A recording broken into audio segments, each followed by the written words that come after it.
नमस्कार, मैं हूं लेखराज और आप देख रहे हो Lekhraj RK show YouTube channel. Chhotelal एक ऐसा बदनसीब पिता और पति है जिसने एक भगदड़ में अपनी पत्नी मंजू और 6 साल के बेटे पंकज को खो दिया। इसका अपराध सिर्फ इतना था कि यह गांव से एक बाबा के सत्संग सुनने को आया था, पर उसे क्या पता था कि वह सत्संग उसकी पूरी दुनिया ही उजाड़ देगा। छोटेलाल की तरह ही विनोद है। विनोद अपने घर से बाहर था। उसकी गैर उपस्थिति में उसकी माँ, बीवी और 16 वर्ष की बेटी सत्संग सुनने को चली गईं। विनोद को जब पता चला कि सत्संग में भगदड़ मच गई है तो विनोद मौके पर उस घटना स्थल पर पहुंचा, और जब वह पहुंचा और जो देखा तो उसकी आंखें फटी की फटी रह गई। उसकी माँ, बेटी और बीवी की मृत्यु हो चुकी थी। विनोद न्यूज चैनल को बताते हुए कहता है कि उसकी माँ की अभी तक मुझे सब नहीं मिला है। मानो एक पल में ही विनोद की पूरी दुनिया ही उजड़ गई। विनोद और छोटेलाल की तरह ही इस हादसे में सैकड़ों परिवारों ने अपने परिजनों को खोया था। हाथरस के सत्संग में मची भगदड़ ने सैकड़ों परिवारों के परिजनों को अपनों से अलग कर दिया, हमेशा हमेशा के लिए। अब सवाल उठता है कि यह किसकी गलतियों से हुआ और कैसे हुआ। दोस्तों, हम सबसे पहले इस भगदड़ को समझ लेते हैं कि भगदड़ होती क्या है। सरल शब्दों में अगर आपको कहूं कि जब भीड़ अनियंत्रित हो जाती है और तितिर वितिर दौड़ने लगती है, कभी कभी यह दौड़ हिंसक भी हो जाती है और हाथरस की तरह ही बहुत ही दर्दनाक घटनाएं फिर घट जाती हैं। लेकिन भगदड़ होती क्यों है? भगदड़ होने के पीछे कारण क्या है? इसके बारे में हम आगे बात करेंगे। सबसे पहले हम भगदड़ का कुछ इतिहास देख लेते हैं, कुछ सालों का, कि भारत में 20 से 25 सालों में कितनी भगदड़ हुई है और कितने लोगों की जान गई है और कहां कहां भगदड़ हुई है। क्या सिर्फ धार्मिक स्थलों में ही भगदड़ होती है? भारत के बाहर भी भगदड़ होती है कि नहीं होती? इस पर भी हम बात कर लेते हैं।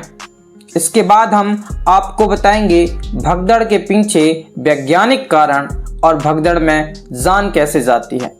दोस्तों, हाथरस में हुई भगदड़ कुछ पुरानी यादों को ताजा कर देता है।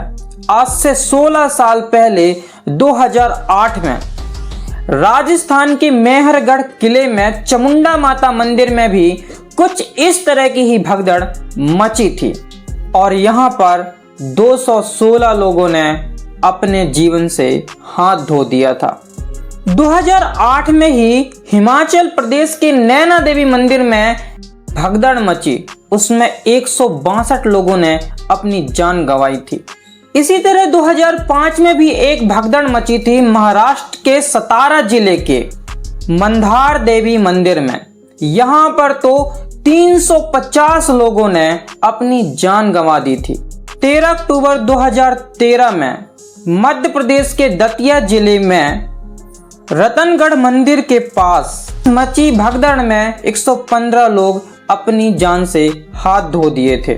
14 जनवरी 2011 में केरल के सबरीमाला के पास एक जीप के टकराने के बाद जो भगदड़ मची, इसमें 104 श्रद्धालुओं ने अपनी जान से हाथ धो दिया था। दोस्तों, ये वो भगदड़ हैं जिसमें 100 से ज्यादा लोगों का डेथ हुआ था। मैंने उन्हीं भगदड़ों के बारे में छोटा सा जिक्र किया है। लेकिन भगदड़ सिर्फ भारत तक में ही सीमित नहीं है। भारत के बाहर भी भगदड़ होते हैं और ये भगदड़ सिर्फ धार्मिक स्थलों में ही नहीं, अपितु ऐसे बहुत सारे सार्वजनिक स्थलों में भगदड़ होते हैं। अब एक नजर हम विश्व की ओर भी मार लेते हैं।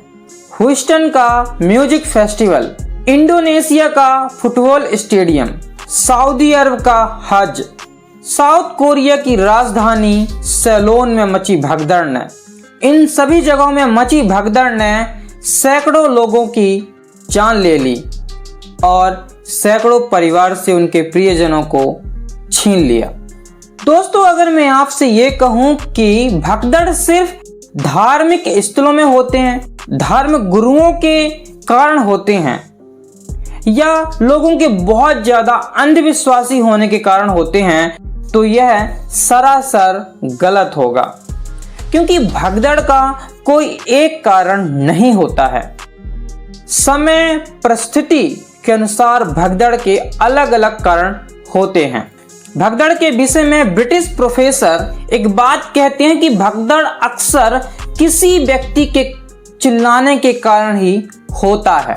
इसमें बहुत पुराना एग्जाम्पल दिया जाता है कि भागो भागो भागो, आग लगी है, आग लगी। ये ब्रिटिश प्रोफेसर ने एक एग्जाम्पल देके समझाने की कोशिश किया था। इसको हम एक दूसरी तरह से देखते हैं। दोस्तों, मान के चलो किसी जगह में एक भीड़ एकत्रित हुई है और उस भीड़ में के बीचों बीच कोई सांड आ जाए या कोई सांप आ जाए। ऐसी स्थिति में कोई भी व्यक्ति अगर उसे देखकर चिल्ला देता है सांप सांप सांप या सांड सांड सांड, तो ऐसी स्थिति में वहां पर भगदड़ मच जाएगी और इसके कारण सैकड़ों लोग एक दूसरे पर गिर जाएंगे, कई प्रकार की दुर्घटना हो जाएंगी, बहुत लोगों की मृत्यु भी हो जाती है। भगदड़ कुछ इसी तरह की होती है। कई बार भगदड़ जो है वो प्रशासन की गलतियों के कारण भी होती है। कई बार प्रशासन भीड़ को कंट्रोल करने के लिए इतनी ज्यादा शक्ति बरत देता है कि उससे भी भगदड़ मच जाती है। एक बार अमेरिकन पुलिस ने भीड़ को नियंत्रित करने के लिए मिर्ची पाउडर का यूज किया और इससे भी भगदड़ मच गई थी और यहाँ पे भी बहुत सारे लोगों की जान चली गई थी। कई बार पुलिस आंसू गैस का इस्तेमाल करती है भीड़ को नियंत्रित करने के लिए। आपने देखा होगा कि किसान आंदोलन के टाइम पर सरकार ने बहुत ज्यादा आंसू गैस का प्रयोग किया था पुलिस बल ने। तो ऐसी स्थिति में भी भगदड़ मच जाती है और हादसे हो जाते हैं। तो भगदड़ मचने का कोई स्पष्ट कारण नहीं है, समय और परिस्थिति के अनुसार अलग अलग होता है। जैसे हाथरस के बारे में अगर बात करें तो हाथरस में ऐसा कहा जाता है कि जो बाबा जी जब जा रहे थे तो उनकी पैरों की धूल, उनकी पैरों की रज, उनके पैरों को स्पर्श करने के लिए भीड़ इतनी ज्यादा बेकाबू हो गई और उनके पीछे पीछे दौड़ने लगी, जिसके कारण ये हादसा हुआ। ऐसी अभी कयास और अंदाजा लगाए जा रहे हैं और कुछ वहां के जो श्रद्धालु गए थे उनके द्वारा बताया जा रहा है, लेकिन इस मामले में अभी जांच चल रही है रीजन पता करने में। दोस्तों, अब आगे हम जान लेते हैं कि भगदड़ में लोगों की जान कैसे जाती है।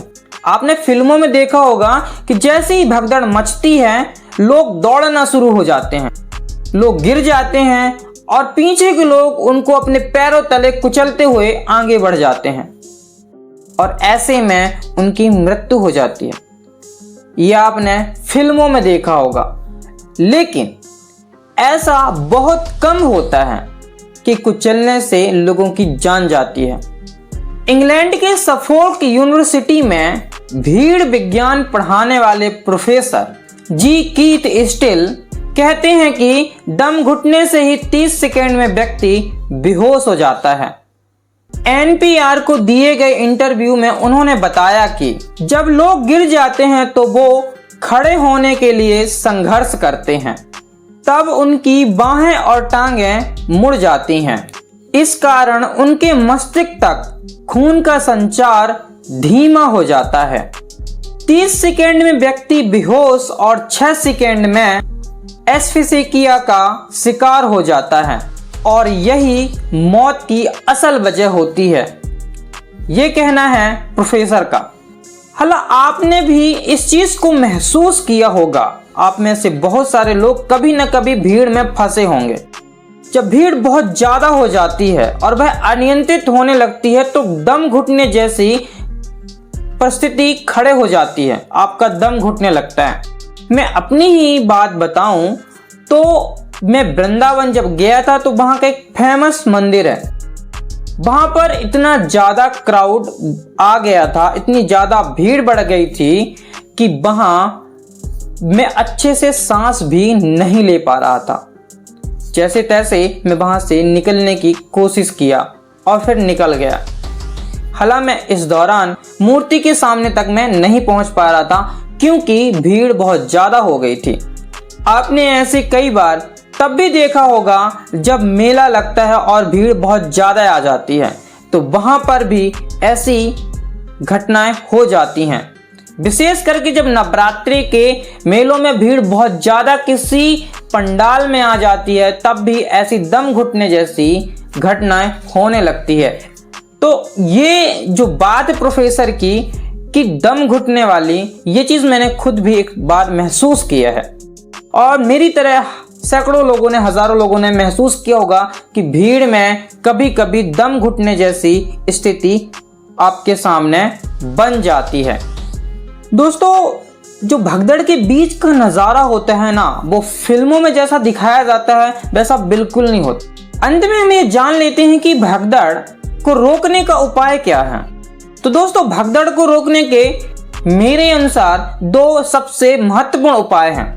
पहला है सही मैनेजमेंट, क्योंकि भीड़ को नियंत्रित करने के लिए आपको सही मैनेजमेंट की जरूरत है।